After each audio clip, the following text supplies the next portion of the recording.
Okay, I'd like to deliver the Dharma message. I'd like to begin by reading a passage from the Tani Sho, or Record and Lament of Divergences, reporting the words of Shinran, and I'll be reading chapter 5.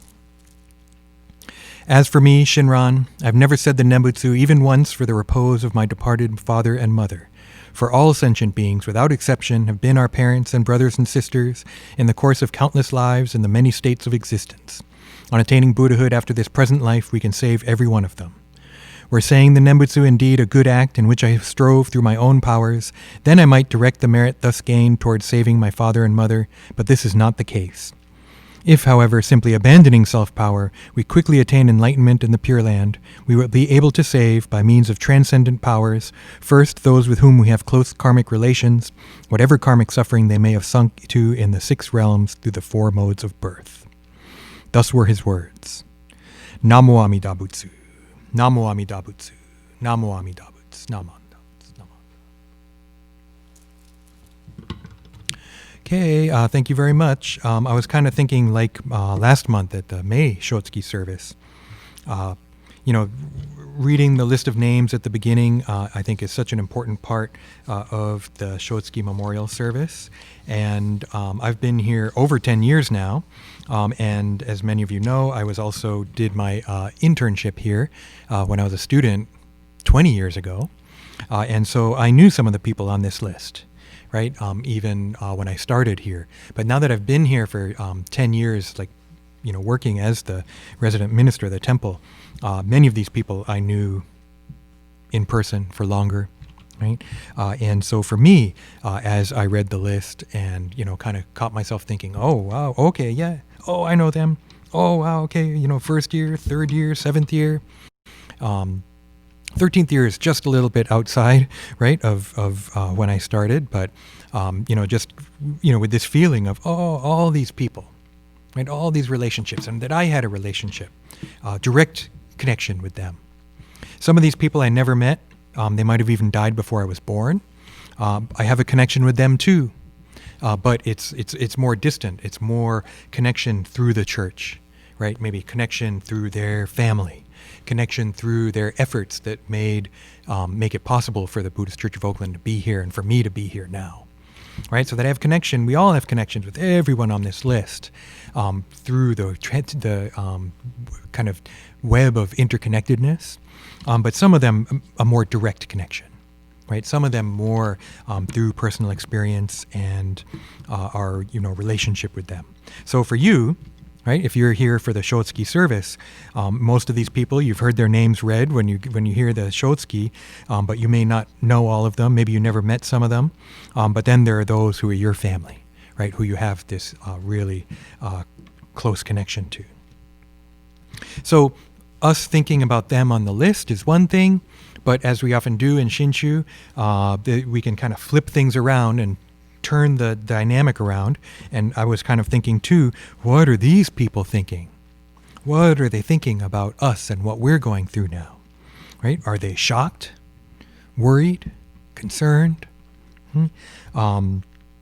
Seeing what's going on in our world now, right? Between the pandemic, destruction of the environment, the police brutality, right? The demonstrations, all this stuff, right? That assuming that they have some kind of consciousness and awareness, that I bet they're concerned.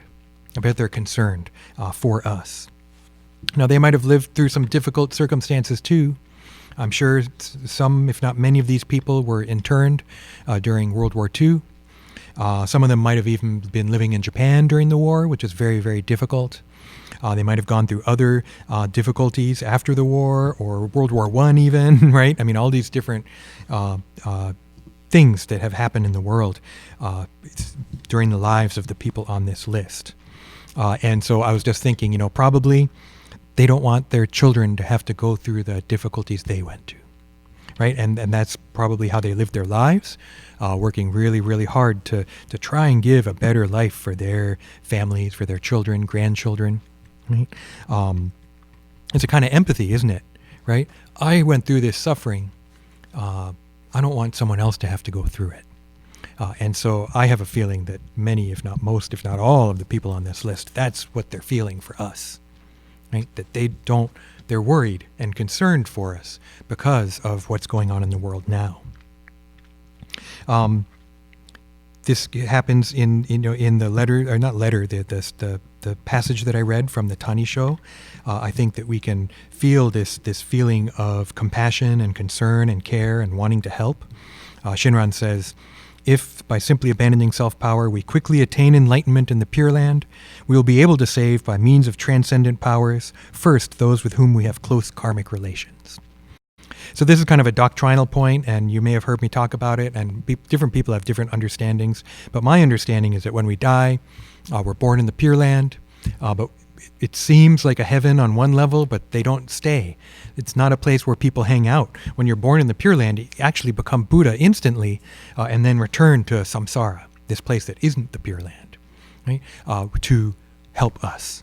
Right? And so even though our loved ones, the people on this list, are no longer in the form that we knew them, no longer in this kind of human embodied form, that they're still with us in a different way now, as part of the dynamic working of wisdom and compassion. And interesting here too, when Shinran says first, they want to try and help those with whom they have close karmic relations, close karmic relations. I think this is kind of like what I talked about a couple months ago now, maybe, with Duncan Williams when he had the screen and the Goen, right? The mysterious connections, causes and conditions, another way to put it, right? Here, close karmic relations.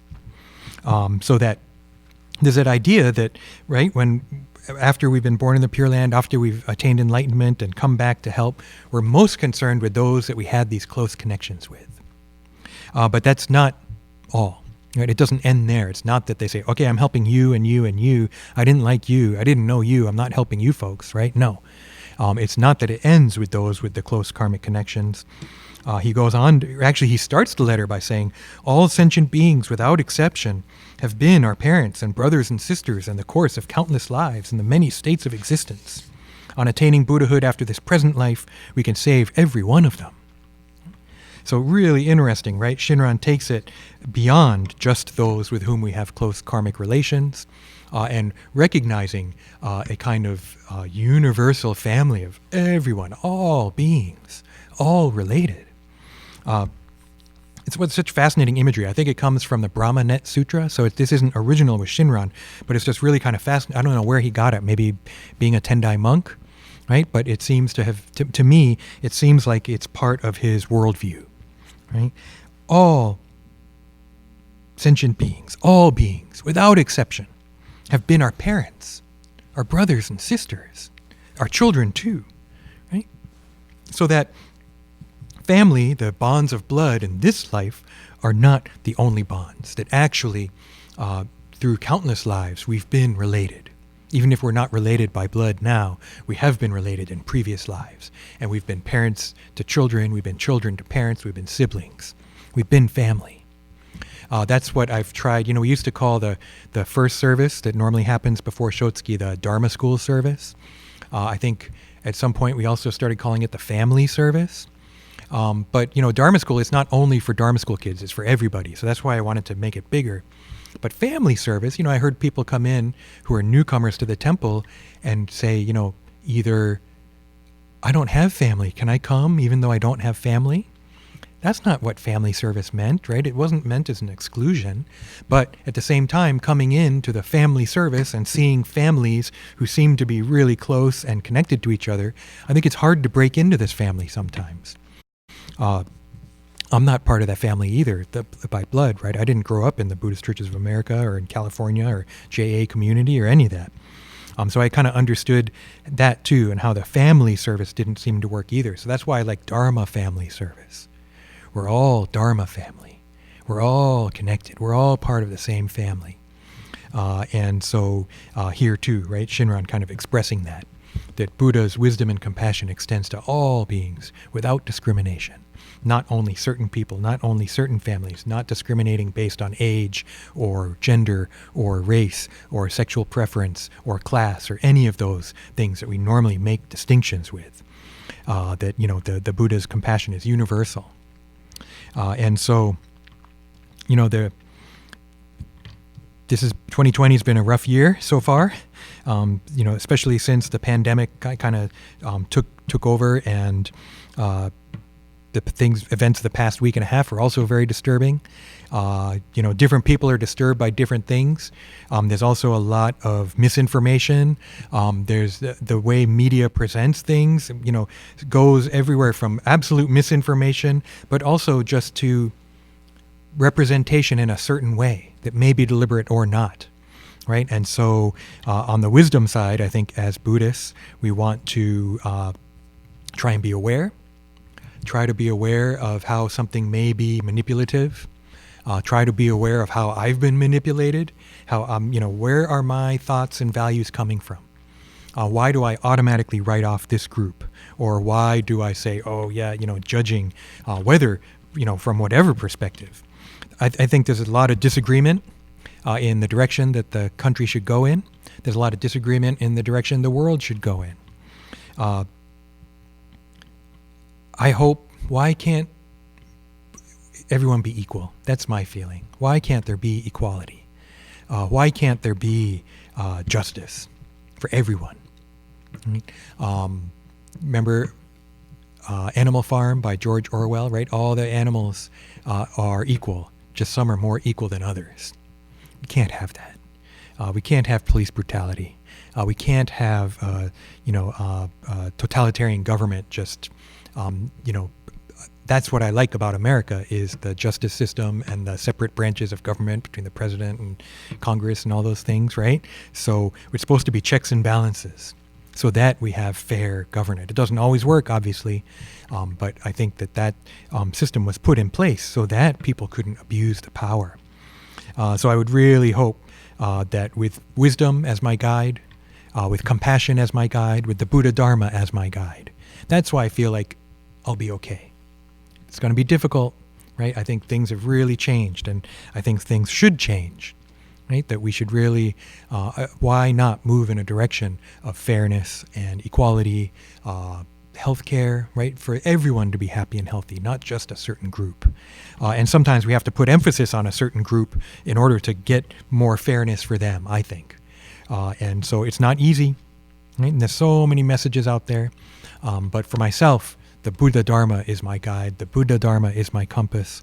And to me, that means the ultimate ideals of wisdom and compassion, ultimate ideal of equality and non-discrimination. Thank you very much for watching us on YouTube, and think about your loved ones that are on this list. Think about yourself, reflect on your relationships, whether with the people who've passed or your relationships now, and let's join together, as Buddhists and non-Buddhists, for a better future for our country, and the world. Yeah. Why don't we close with Ondok-san 2 on page 220 in the large purple book, and you can sing along if you like. This is Shinran Shonin's hymn poem, right, about the debt of gratitude that we owe. So that's another thing, when you think about these people on the list, I think a lot of them sacrificed a lot, had very difficult lives, and realized that we were the beneficiaries of a lot of that. Ondok-san.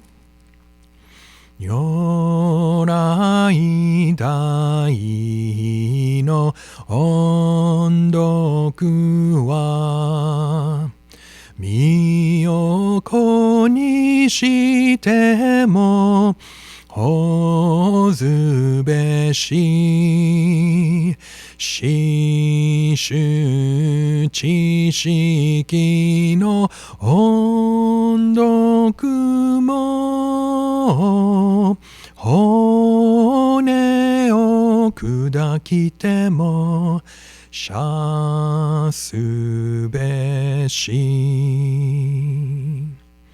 ナモアミダ仏、ナモアミダ仏、ナモアミダ仏、ナマン。